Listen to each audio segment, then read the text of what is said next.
वृद्ध वृद्धा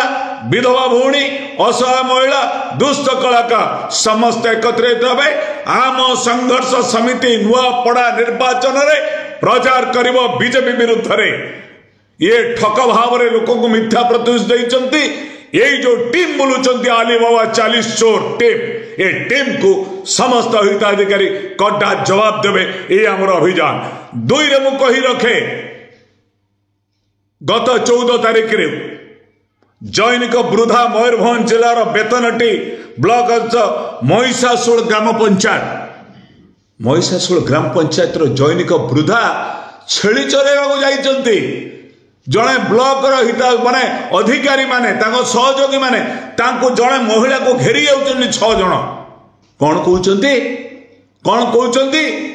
टंका नहीं आवास कहीं करना फेरा तुमको दयार वीडियो साहेब देते तुम भत्ता काटी दमु तुमको रेशन काटी दमु से लोक को मारे ना कौन आप 6 जन लोक जड़े वृद्धा जड़े महिला को घेरिकी जारा करुच ये की सरकार ये ब्रिटिश सरकार ये बीजेपी ना ये ब्रिटिश बीजेपी सरकार डबल इंजन सरकार ब्रिटिश राज करुच्ची वृद्धा मानू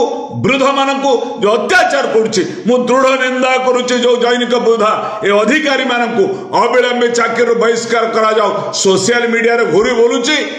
मयूरभंज जिलार जिलापाल महोदय जानी पारुना माननीय मुख्यमंत्री अधिक आदिवासी अंचल जने महिला को अत्याचार करा जानी पारुना जनजाति जन उपजातिर प्रतिनिधित्व करुले जनजाति उपर आक्रमण करा जाउछि जानी पारुना आ विरोध में निंदा करुचे जैनिक वृद्धा को जे परिभावर अधिकारी माने मानसिक अत्याचार कले जे भलिया को तदंत करा जाओ तुरंत से अधिकारी मान को चाकरी बर्खास्त करा जाओ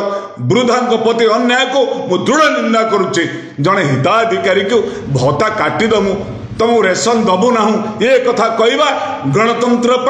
शुभंकर नुहे मु दृढ़ निंदा करुच्ची आगामी दिन में भत्ता हिताधिकारी माने समस्त एकत्रित हे जे पर्यंत 3000 टंका भत्ता राज्य सरकार घोषणा करना ए निर्वाचन रे सबु जगह सबु स्थान रे आली बाबा 40 चोर टीम को ये प्रश्न पचारे मोर समस्त हिताधिकारी भाई और भौणी मान को निवेदन आशा करुच्ची आगामी दिन में राज्य सरकार ये कथा